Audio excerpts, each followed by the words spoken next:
Joining me now is a lightweight fighter who returns to MMA for the first time since October 2015 at LFA 35 on March 9th against Sonny Luque. It is Nick Newell here on the program for the very first time. Nick, how are you? Good. Glad to be on the program, of course. Absolutely. Thank you so much for the time. I appreciate it, especially just a week or so out from the fight. So the burning question, everybody wants to know the answer to it. Why are you coming back? Because I want to. A lot of people ask, why? What's this? Did you lose your fire? I never lost my fire to learn martial arts. It's just I wanted to focus on some other things so I can be established after fighting's over. The industry, the fight game is not the most promising if you get injured or say you fall off a little bit or something happens and you can't fight for a while. So I wanted to make sure that I was set up financially for my future. So I started my own business and I've been working on that, and I'm trying to grow that, but I wanted to wait until my business was at a point where I could comfortably have a good fight camp, and I have a lot of really good people around me. And I'm still working with my same team that I've always worked with, and they're helping me out. And my students, I have experienced students that came aboard, and we're all working together and just making sure that, I'm running a great gym, and I'm also getting the training that I need to be a high-level fighter. So the business that you mentioned that you have started since retiring in the first place back in 2015, is that a gym or is that completely unrelated to MMA? No, it's a mixed martial arts training facility. Okay. So, we have a squat rack in back, but we're a mixed martial arts gym through and through, and we have a lot of great fighters, a lot of really good up and comers, a huge amateur team, and then about 3 pros right now. One is a guy named Justin Sumter, who fights for CES. He's 6-1, 6-0 since he came to me, and he's making waves. He'll be in the UFC soon, no problem. And we're doing some great things. How long has your comeback actually been in the works? I never stopped training. So after my fight, I took some time off. I didn't train. I didn't even push my cardio for 6 months. I really didn't do anything strenuous for about 6 months because my body was so run down and so beat up. But the emphasis on improving technique and improving myself as a martial artist has always been there. Martial arts is a lifetime commitment, in my opinion. It's not something that, I have a fight, I better train. I don't fight to be cool. I fight because it's something that I enjoy and something that I like. I think I'm pretty cool anyway, so I don't need fighting to validate myself or make me feel better about myself or show anything to anyone. It's just something I do because I love it, and martial arts is something that guides me. So I'm a martial artist more so than a fighter, and that mission never ended to keep improving myself. When you stepped away, you cited injuries and simply not wanting to fight just for a paycheck, not wanting to go in there hurt and lose and still make money, but not really take much away from those fights. Those were the main reasons from my perspective anyways, as to why you stepped away. What have you done, if anything, to prevent future injuries? Is there anything you can do? And I guess prevent any of these other reasons you stepped away? Yeah, I did a lot of experimentation on what my body can handle and how I can perform my best. So basically, I was helping people get ready for fights, helping my guys get ready for fights, and kind of doing mini camps myself, seeing what my body can handle, seeing how efficient I can be with the work that I do. So not necessarily running myself into the ground as much as I used to. I used to never stop. Go, go, go, go, go. And I think that hurt me a little bit. So I kind of took my foot off the gas pedal and kind of picked the times that I would really, really go hard for this camp. So, we'll see, but I feel like really good. My body's never felt as good. And I've also been just kind of investing in myself. So I've been getting massages, chiropractor, and I've been doing I've been floating, so sensory deprivation training to help me focus and float tanks and stuff like that, and it's been paying dividends because my body feels fantastic, and my lungs are where they need to be to go 10 rounds. Now, when you stepped away back in, again, October 2015, do you feel like when you did that you were missing something out of your career? You weren't maybe fully satisfied, or you had something left to prove? Were those thoughts that went through your head? Did you feel like you had something left to prove, or were you satisfied at that time with what you had done already? I mean, what do you think I have to prove? You know, I think that I've proven it. I think I've proven everything I need to prove. I think I've shown that I can compete at a high level. I won a title, in the XFC, which at the time was a big league and was doing, really well. And I beat really good guys. So, I mean, I don't feel like I have anything to prove. I'm just doing this because I like it, because I enjoy it. And the fire inside me to just compete is still there. And the feeling that you get from winning is unlike anything. So, when I get my hand raised, it's I need that feeling back in my life. Not that I feel like I have anything to prove, because win or lose, I'm laying it all on the line. I'm going after it, and I'm doing this for myself. Trust me, I don't really care what people think about me or what they have to say. I just miss it, so I'm doing it. Do you feel like you're more motivated now than you were back, around your last couple fights, October, 2015, around there? Were you more motivated, or are you more motivated now, or is it really just those injuries sort of led to that retirement? My body was just starting to shut down, so it was hard for me to get motivated for these fights, because it was like one thing after the other, and I was a kid that, wasn't a natural. I wasn't like, I just started and I was like beating people up. I lost my first 17 wrestling matches, and then, by my senior year, I was setting state records, and I was an all-state wrestler. So I've always kind of learned through trial by fire. I lost my first amateur fight, and then I went and I won 13 fights in a row after that. I'm definitely had, I was starting to get run down, and I felt like I wasn't really doing myself a service. I wasn't operating at a functional level. No one ever goes in 100%. Obviously I've never gone into a fight feeling absolutely 100%. And I don't think anyone that, if you train hard enough, you'll never come in 100%. But the level that I was coming at was just not acceptable even to compete. And I was just trying to not lose instead of win, and now I'm back, and I'm ready to win, and I'm ready to make statements. And I'm that Nick Newell that was taking people out quick, that's me now. But I don't need to take you out quick. I can win first, second, third round, doesn't matter. I can go to a decision and be fine, but I'm here to get the job done. I got a job to do, and it's going to happen. Now, when you hung your gloves up over 2 years ago, did you have an idea in the back of your mind that you might not be done quite yet?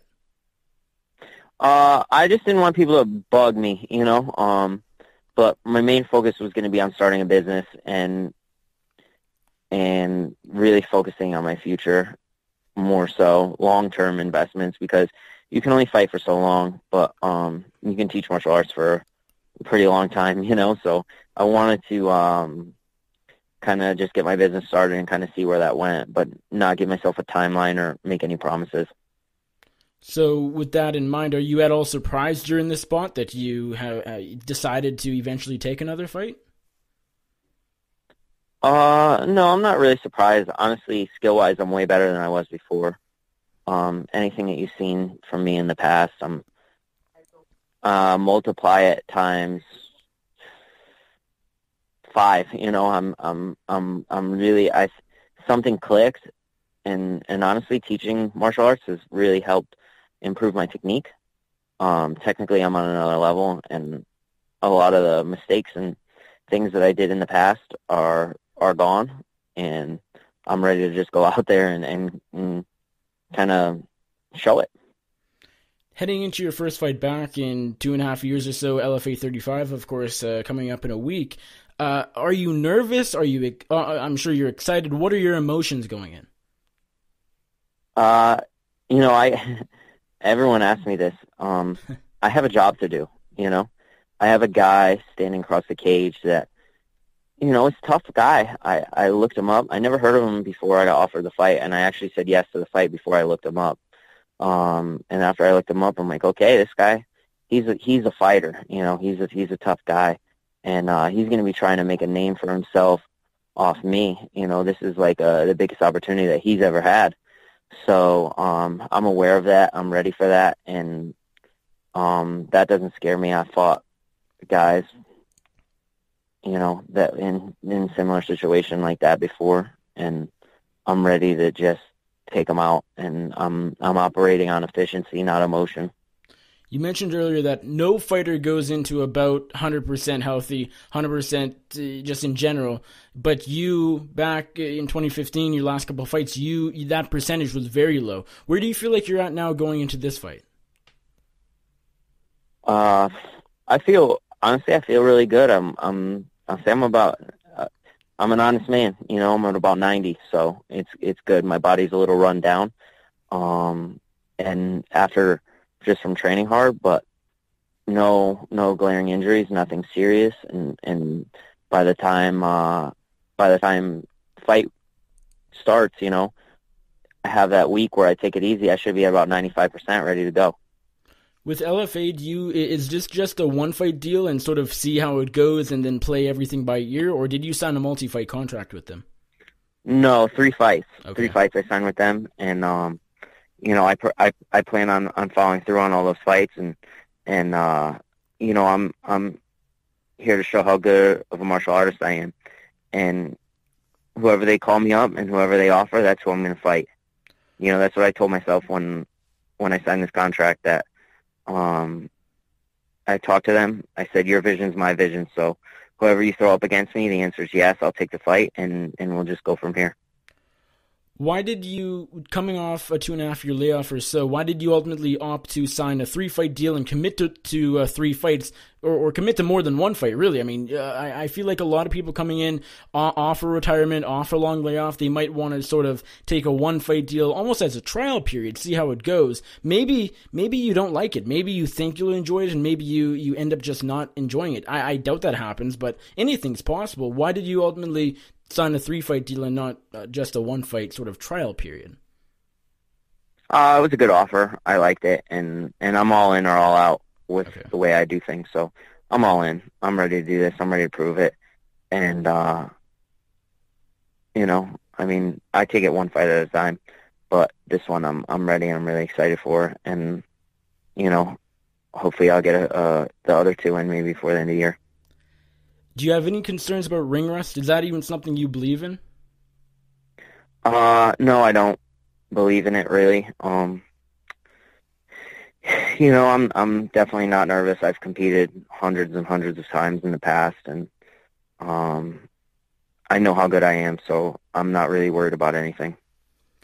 What are you looking to get out of this second or this latter part of your career? You're coming back, you're 31 years old. You still have, age-wise, a few years left if you so choose. What are you trying to get out of this? I'm definitely still reaching my prime and reaching my peak. And, I'm just trying to get the biggest fights possible. And I think where I want to end up. And I think everyone knows where I want to end up, and I think everyone knows where I belong. So that's still the dream, the UFC? I don't like to talk like that because I still have this fight right here, but I know where I stand, and I know where I stand in the world, and I know how good I am, and I'd run through half the division pretty easy. I know it for a fact, and as a considering the guys I've trained with in the past and how long I've been doing this and the people I go with, like, ask anyone that's trained with me how good I am, and I'm top 20 all day, in the world, no problem.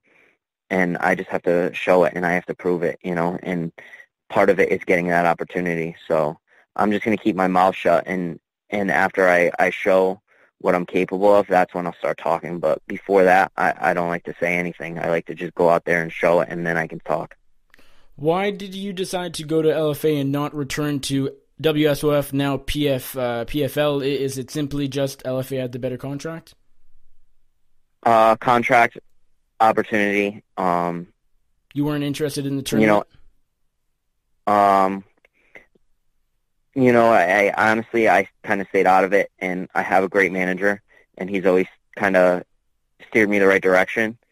And I said, find me the best offer. And he came to me, he said, this is the best offer right now. So I signed it. Fair enough. Why is this fight 160-pound catchweight? Or is that correct? That's what Tapology says. Is it at 160, not 155? Yeah, it's 160. I just wanted to focus on the fight, and not really the weight cut. This guy's last fight was at 170, so he's a bigger guy too. And it's like, let's just have a good fight, So honestly, if I can make 155, no problem, but my ideal weight class would be 160. I'm kind of big, but 155 is not an issue. I just wanted to have more fun, so 160 it is. So you requested 160, and your opponent and LFA was okay with it? Yeah, they were fine with it. I asked if I could do 160, and they said yeah. I walk around probably at pretty heavy, close to 185. So 155 is tough, but it's manageable. It's not a problem. But 160 is better. No chance you ever fight at 170 in the future, is there? I could 100% fight at 170, no problem. Would you like that too? I think my spot amongst the elite is at 155, but I would never rule out a move up to 170. If you make it to the UFC, or even just staying in LFA or another promotion, maybe start campaigning for the 165-pound division.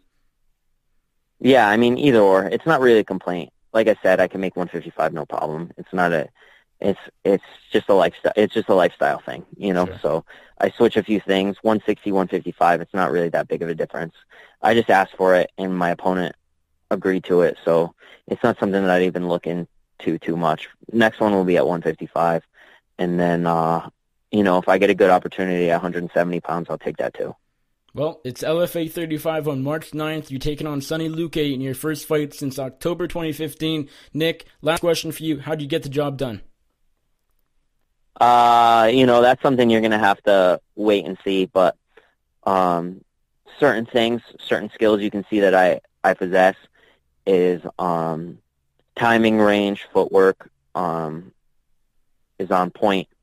And, anytime he's a heavy hitter, he comes in like that. But trust me, I'm not too worried about that. When people overcommit, that's when they get put on their back.